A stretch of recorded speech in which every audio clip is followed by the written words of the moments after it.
ओम शांति। 12 मई 2026 बाबा की महावाक्य। मीठे बच्चे, अभी विनाश का समय बहुत समीप है, इसलिए एक बाप से सच्ची प्रीत रखो, किसी देहधारी से नहीं। प्रश्न: जिन बच्चों की सच्ची प्रीत एक बाप से होगी, उनकी निशानियां क्या होंगी? उत्तर: पहला, उनका बुद्धि योग किसी भी देहधारी के तरफ जा नहीं सकता। वह आपस में एक दो के आशिक माशूक नहीं बनेंगे। दूसरा, जिनकी सच्ची प्रीत है वह सदा विजयी बनते हैं। विजयी बनना अर्थात सतयुग का महाराजा महारानी बनना। तीसरा, प्रीत बुद्धि सदा बाप के साथ सच्चे रहते हैं, कुछ भी छिपा नहीं सकते। चौथा, रोज अमृत वेले उठ प्यार से बाप को याद करेंगे।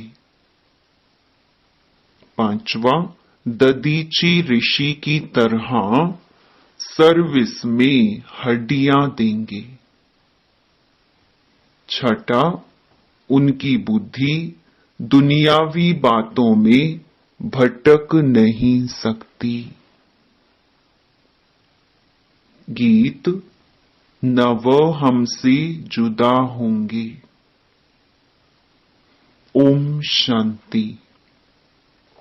यह ब्रह्मा मुख वंशावली ब्राह्मण कुलभूषण प्रतिज्ञा करते हैं, क्योंकि उनकी प्रीति एक बाप से जुटी हुई है।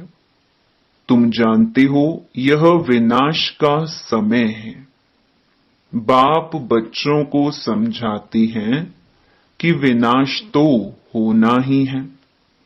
विनाश काले जिनकी प्रीत बाप के साथ होगी वही विजय पाएंगे, अर्थात सतयुग के मालिक बनेंगे। शिव बाबा ने समझाया है, विश्व का मालिक तो राजा भी बनते हैं तो प्रजा भी बनती है, परंतु पोजीशन में बहुत फर्क है। जितना बाप से प्रीत रखेंगे, याद में रहेंगे, उतना ऊंच पद पाएंगे। बाबा ने समझाया है, बाप की याद से ही तुम्हारे विकर्मों का बोझा भस्म होगा। तुम लिख सकते हो कि विनाश काले विपरीत बुद्धि। यह लिखने में कोई डर की बात ही नहीं है। बाप कहते हैं, मैं खुद कहता हूं कि उनका विनाश होगा और प्रीत बुद्धि वालों की विजय होगी। बाबा बिल्कुल क्लियर कह देते हैं, इस दुनिया में प्रीत तो कोई की है नहीं, तुम्हारी ही प्रीत है। बाबा कहते, बच्चे, परमात्मा और श्री कृष्ण की महिमा अलग अलग लिखो तो सिद्ध हो जाए कि गीता का भगवान कौन। यह तो जरूरी है ना। दूसरा, बाबा समझाते हैं, ज्ञान का सागर, पतित पावन परम पिता या पानी की नदियां। ज्ञान गंगा व पानी की गंगा, यह तो बहुत सहज है। दूसरी बात, जब प्रदर्शनी करते हो तो सबसे पहले निमंत्रण देना चाहिए गीता पाठशाला वालों को, वह तो ढेर है। उन्हों को खास निमंत्रण देना चाहिए। जो श्रीमद् भगवत गीता का अभ्यास करते हैं, उनको पहले निमंत्रण देना चाहिए, क्योंकि वही भूले हुए हैं और सभी को भुलाते रहते हैं। उनको बुलाना चाहिए कि अब आकर जज करो, फिर जो समझ में आए सो करना। तो मनुष्य भी समझे, यह गीता वालों को बुलाते हैं। शायद इन्हों का गीता पर ही प्रचार है। गीता से ही स्वर्ग की स्थापना हुई है। गीता की बहुत महिमा है, परंतु भक्ति मार्ग की गीता नहीं। बाप कहते हैं, मैं तुम्हें सत्य ही सत्य बताता हूं। मनुष्य जो अर्थ करते हैं वह बिल्कुल रॉन्ग है। कोई भी सत्य नहीं कहते, मैं ही सत्य बताता हूं। परमात्मा को सर्वव्यापी कहना भी सत्य नहीं है। यह सब विनाश को प्राप्त होंगे और कल्प कल्प होते भी हैं। तुमको पहली पहली मुख्य बात यह समझानी है। बाप कहते हैं, यूरोपवासी यादवों की है विनाश काले विपरीत बुद्धि। विनाश के लिए अच्छी रीति तैयारियां कर रहे हैं, परंतु पत्थर बुद्धि समझ नहीं सकते हैं। तुम भी पत्थर बुद्धि थे, अब पारस बुद्धि बनना है। पारस बुद्धि थे, फिर पत्थर बुद्धि कैसे बने हैं? यह भी वंडर है। बाप को कहा ही जाता है नॉलेजफुल, मर्सीफुल। बाकी जो अपना ही कल्याण करने नहीं जानते, वह दूसरों का कल्याण कैसे करेंगे? जो नॉलेज ही धारण नहीं करते, तो पद भी ऐसा पाते हैं। जो सर्विस एबल हैं, वही ऊंच पद पाएंगे। उनको ही बाप प्यार भी करते हैं। नंबरवार पुरुषार्थ अनुसार होते ही हैं। कई तो यह भी समझते नहीं कि हमारी बाप से प्रीत नहीं है तो पद भी नहीं मिलेगा। चाहे सगे बने व सौतेले बने, विनाशकाली प्रीत बुद्धि नहीं होगी। बाप को फॉलो नहीं करेंगे तो जाकर कम पद पाएंगे। दैवी गुण भी चाहिए, कभी झूठ नहीं बोलना चाहिए। बाप कहते हैं, मैं सत्य कहता हूं। जो मेरे से प्रीत नहीं करते तो पद भी नहीं मिलेगा। कोशिश कर 21 जन्म का पूरा वर्षा लेना है, तो प्रदर्शनी मेले पर पहले पहले गीता पाठशाला वालों को निमंत्रण देना है, क्योंकि वो भक्त ठहरे ना। गीता पाठी जरूर श्री कृष्ण को याद करते होंगे, परंतु समझते कुछ नहीं है। श्री कृष्ण ने मुरली बजाई, राधे फिर कहां गई? सरस्वती को बैंजो दे दिया है, मुरली फिर श्री कृष्ण को दे दी है। मनुष्य कहते हैं, हमको अल्लाह ने पैदा किया, परंतु अल्लाह को जानते नहीं। भारत की ही बात है, भारत में ही देवताओं का राज्य था। उन्हों के चित्र मंदिरों में पूजे जाते हैं। बाकी किंग्स आदि के स्टैचू तो बाहर लगा देते हैं, जिस पर पंछी आदि किचड़ा डालते रहते हैं। लक्ष्मी नारायण, राधे कृष्ण आदि को कितना फर्स्ट क्लास जगह पर बिठाते हैं। उन्हों को महाराजा महारानी कहते हैं, किंग अंग्रेजी अक्षर है। कितना लाखों रुपया खर्च कर मंदिर बनाते हैं, क्योंकि वह महाराजा पवित्र थे। यथा राजा रानी तथा प्रजा सब पूज्य हैं। तुम ही पूज्य फिर पुजारी बनते हो, तो पहली बात है बाप को याद करो। बाप को याद करने का अभ्यास करने से धारणा होगी। एक के साथ प्रीत नहीं है तो फिर और के साथ लग जाती है। ऐसी ऐसी बच्चियां हैं जो एक दो को इतना प्यार करती हैं जो शिव बाबा को भी इतना नहीं करती। शिव बाबा कहते हैं, तुमको बुद्धि योग मेरे साथ लगाना है या एक दो में आशिक माशूक बन जाना है। फिर मेरे को बिल्कुल ही भूल जाते हैं। तुमको तो बुद्धि योग मेरे साथ जोड़ना है, इसमें मेहनत लगती है। बुद्धि टूटती ही नहीं है।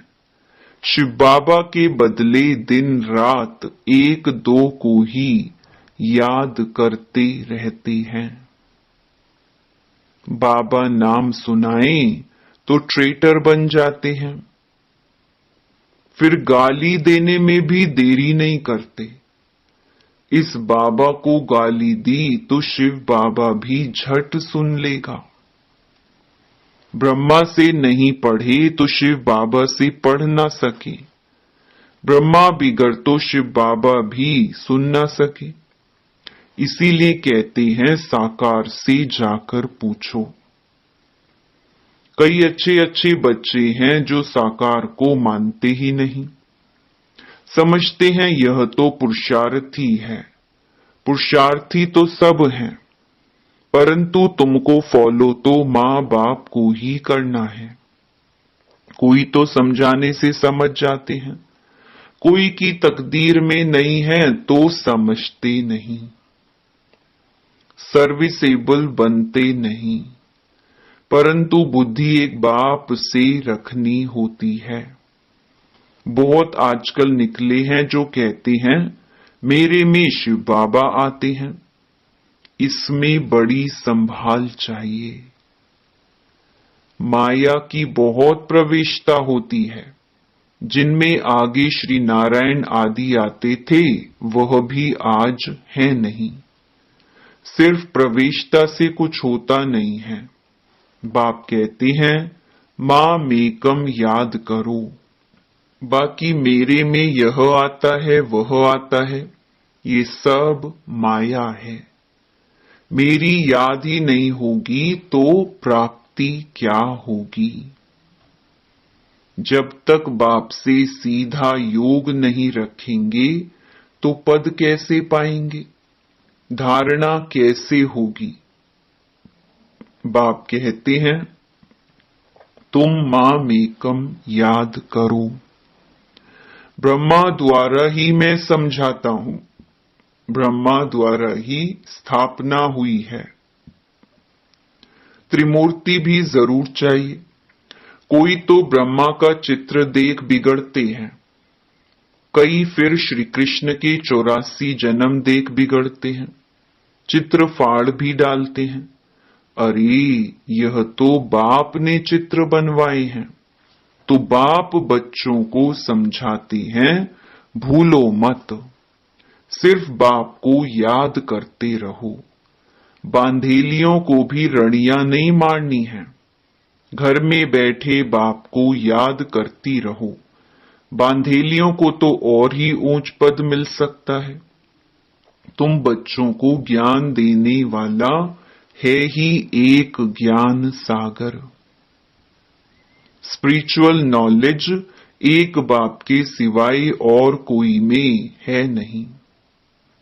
ज्ञान का सागर एक परमपिता परमात्मा ही है। उसको ही लिबरेटर कहा जाता है। इसमें डरने की क्या बात है। बाप बच्चों को समझाते हैं बच्चों को फिर औरों को समझाना है। बाप कहते हैं, मुझे याद करो तो सदगति को पाएंगे। सतयुग में है राम राज्य, कलयुग में नहीं है। सतयुग में तो एक ही राज्य है। यह सब बातें तुम्हारे में भी नंबरवार हैं, जिनकी बुद्धि में धारण होती हैं, जिनको धारणा नहीं होती है, विनाश काले विपरीत बुद्धि कहेंगे, पद पा नहीं सकेंगे। विनाश तो सबका होना है, यह अक्षर कम है क्या? शिव बाबा कहते हैं, विनाश काले प्रीत बुद्धि बनो। यह तुम्हारा अंतिम जन्म है। इसमें अगर तुम प्रीत नहीं रखते हो तो पद भी नहीं मिलेगा। सच्चे दिल पर साहिब राजी होता है।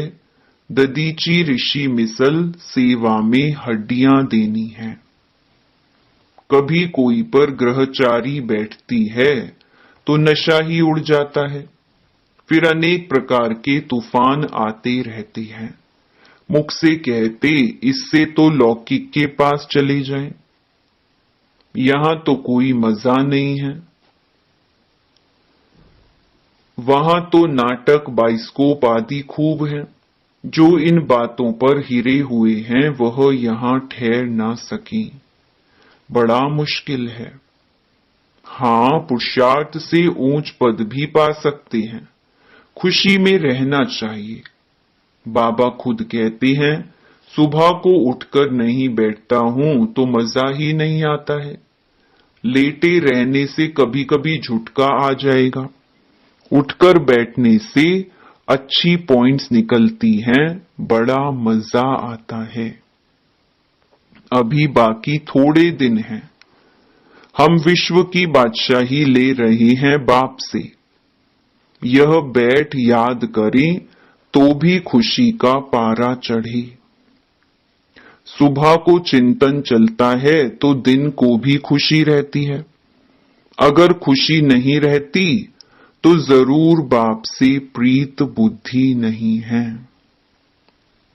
अमृत वेले एकांत अच्छी होती है। जितना बाप को याद करेंगे उतना खुशी का पारा चढ़ेगा। इस पढ़ाई में ग्रहचारी बैठती है, क्योंकि बाप को भूलते हैं।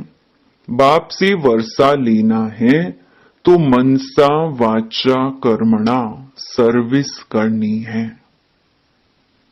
इस सर्विस में ही यह अंतिम जन्म व्यतीत करना है। अगर और दुनियावी बातों में लग गए तो फिर यह सर्विस कब करेंगे? कल कल करते मर जाएंगे।